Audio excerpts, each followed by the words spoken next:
What's up, everybody? This is 7wolf77 here with a Project Diablo 2 Season 4 kind of build highlight of the Frenzy Barbarian.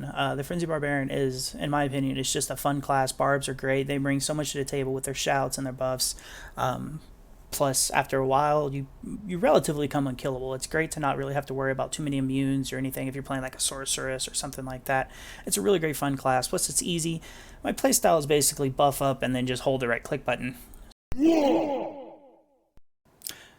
Equipment for the barbarians is relatively straightforward. There's not a whole lot of kind of like, well, is this better, there are a few certain stats that you want to look at. I will go ahead and say now that this barbarian is fairly stacked in gear, but I'll give you examples of leveling gear and things to look out for. So first of all, I'm using a Breath of the Dying. It's a 15% ethereal Colossus blade here. The stats that you want to look out for, of course, is you want life leech, you need a little bit of mana leech, minus target defenses, damage to undead, damage to demons, IAS, attack speed. Those are all great stats that you're going to need. In the offhand, I'm using an oath. This was actually one of my starter weapons. It's one of the most expensive items to start with. It costs a Mao. But getting this weapon really jumps up your damage compared to some leveling weapons that I'll go over there shortly.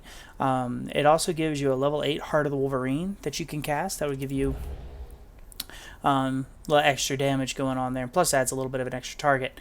I do recommend you put this in a Balrog blade because it's guaranteed to get 4 sockets. You can see this is only 11% ethereal.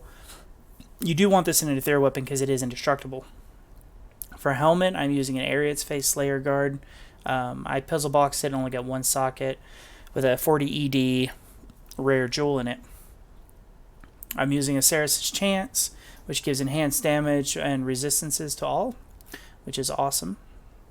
For armor, I'm currently using a Fortitude. It's in a 15% superior Great Halberd. I went with Great Halberd just due to the strength requirements. I'll go over that here soon when we go over stats, but you can see it only requires 118 strength. Fortitude is great because, of course, it gives you life, resistances, and, of course, enhanced damage. For gloves, I'm using Laying of Hands. I did slam a few of these, and I managed to get 9% Deadly Strike. That's relatively decent. For rings, I'm using a Raven's Frost. I've slammed a couple of these. The best one I've got is an 8% faster run walk. I'm using this ring solely for Cannot Be Frozen. If you get frozen with this build, you are dead. It is not good. So that's something to look out for. I'm also using a Volcatho's Wedding Band. It's +1 to all skills, 4% life per hit. Thing about skills in this build is, yes, they help, but they are not as make or break as they are for, say, a sorceress. And for the belt, using a Nosferatu's Coil, it was 20% attack speed, life stolen, deadly strike, slows target, and mana after each kill. I also managed to slam it for 14% lightning res.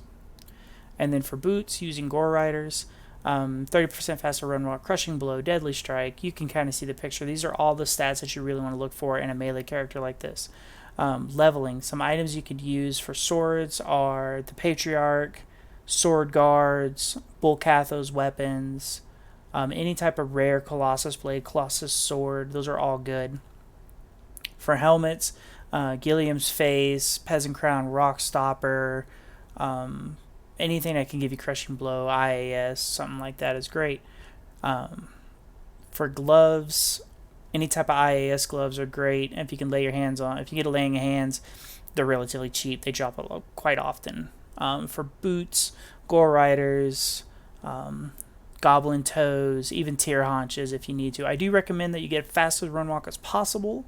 Rite of Passage is also good because you want to go fast with this build. The quicker you can get in the enemy's face, the quicker you can hit them, the quicker you can get life leech, the easier it is to stay alive and just clear faster. For rings, any type of max damage, life leech, and resistances if you can get it. For starting armor, I do recommend a Lionheart. It's Hell Lum Foul. I just happened to find a 15% superior Dust Shroud that I used. It gives enhanced damage, stats, resistances, which is really awesome. For my Merc, of course, he's now using my Lionheart. He was using like a Corpse Mourne or a Griswold's prior. He is now using a Vamp Gaze. Prior to that, he was using a Gilliam's Face. Vamp Gaze, of course, for the damage reduction and life stolen. He's using a Gavel of Pain for amplified damage procs. Prior is just an ethereal axe that hit really hard. Laying him hands with Res All and IAS, of course. String of Ears for that damage reduction and life stolen. And then Rite of Passage Boots for pretty much just the Can't Be Frozen, which isn't good. We don't want the Merc to get frozen. He hits really hard and he tanks like a boss. Going over charms, I don't have any skiller charms. I find that the max damage charms put in more work. So all of my charms, like 7% run walk, max damage in life, faster hit recovery, which is a big thing for this build, max damage, etc. You find a lot of these in maps, just charms galore. Also using a Barbarian Torch, just a 44, 15, 12. And then up here in your small charms, you can use these to even out your resistances until you get better gear. Like I'm still using a Cold Resist 11, but right now just all max damage charms.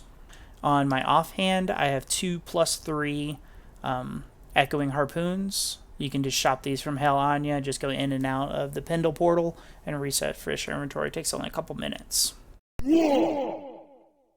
Looking at stats, you want just, for this build that I went with just enough stats to wear my base gear, which is this Oath, which is 175 strength and 77 dexterity.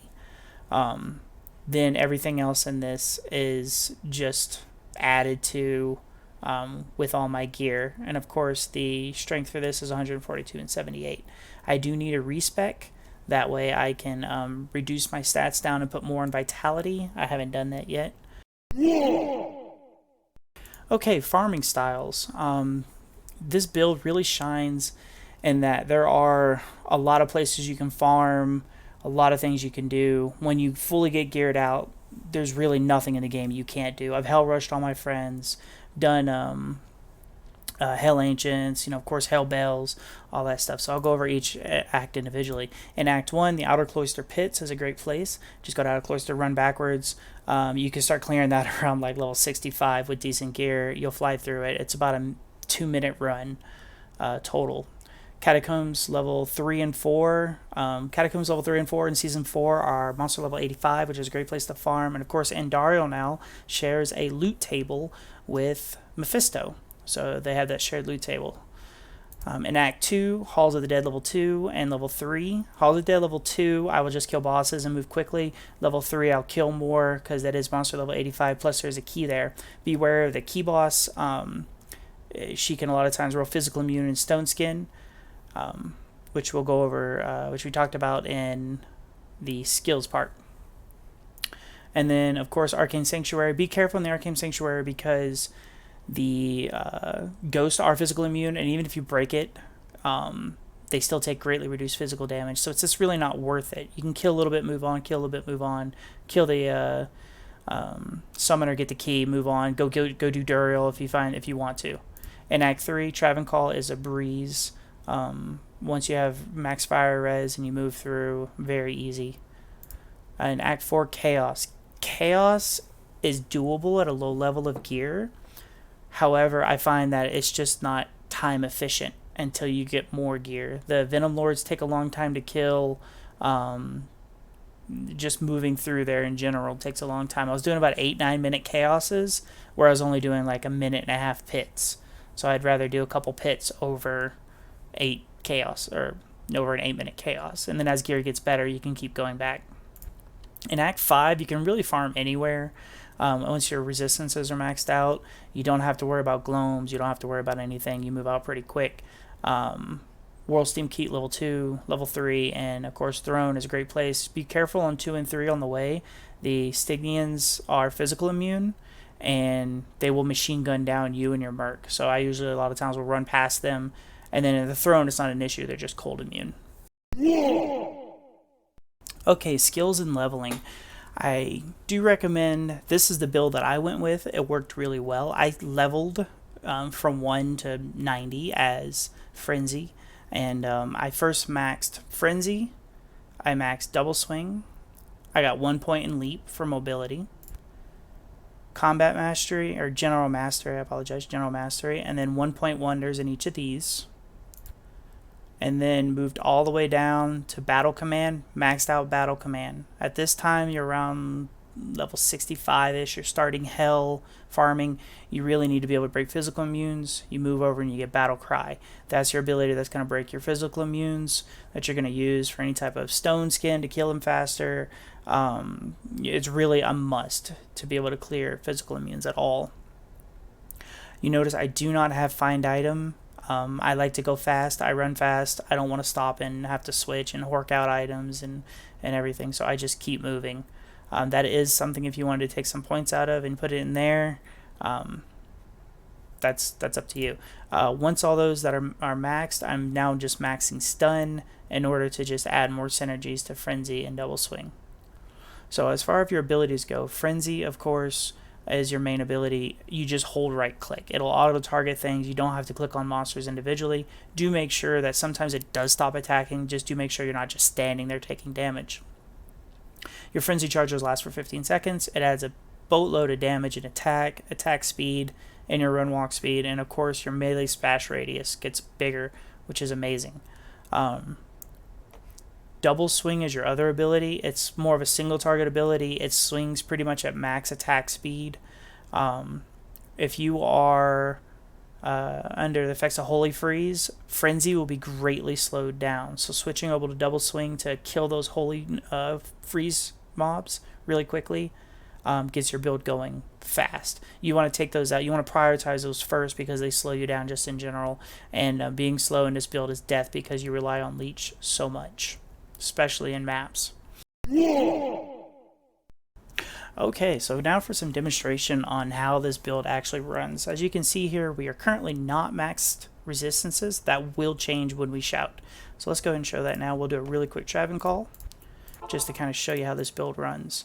Battle command, double tap it, get your double up on it, and then followed by battle orders and shout, switch over, Heart of the Oak. Now you can see we are at max res, and we are sitting at 1312k and 1311k respectively for double swing and frenzy. Go ahead and whack a little bit to get your frenzy charges up to run faster. Go ahead and shout just in case there's any physical or stone skins in here, which we got a stone skin right here. If you have any holy freeze like that, you want to kill them first because it still does affect you. You'll actually switch over to double swing as we talked about in skills, just to kill them faster.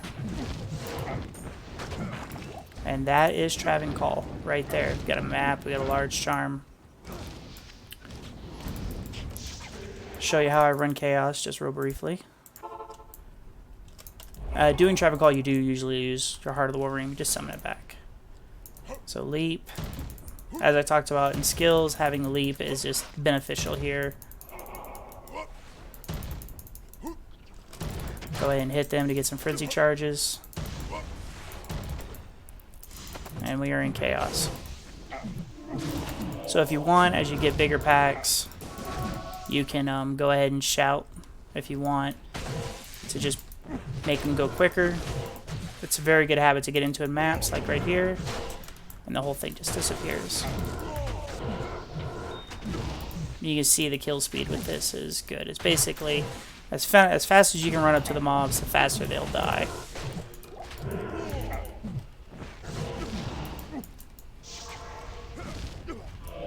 And you can see we're staying at relatively high life, even though we're just getting beat on. Hit a few mobs, back up to full life automatically. Running maps, and this is, I've ran every map so far in the game. I usually run them around 200% monster density. I recommend that you just look at the Project Diablo 2 wiki and see what maps have physical immunes. Some are better than others. Things with a lot of undead, like skeletons and ghosts, can be hard to leech off of because you don't get it leech. If they have a lot of physical immunes, it might just not be worth running them. So maybe trade those maps with your friends for their casters, and they can give you your physical immunes. Things to look out for modifiers is things that, like, negative, faster hit recovery will murder you. You want the monsters to be in hit recovery, not you. So if you're in faster hit recovery and you're getting shot by archers, you can't get out of it, it's a fast way to die. So do keep that in mind. Other things, of course, is minus physical, minus life leech, stuff like that. So hopefully this build has been insightful and help anybody who wants to play Barbarian, who wants to jump into Project Diablo 2. It's a lot of fun. Season 4 has been rocking, so hopefully see you all around. You can hit me up in game, hit me up in the Project Diablo 2 Discord, 7wolf77, and see you guys around.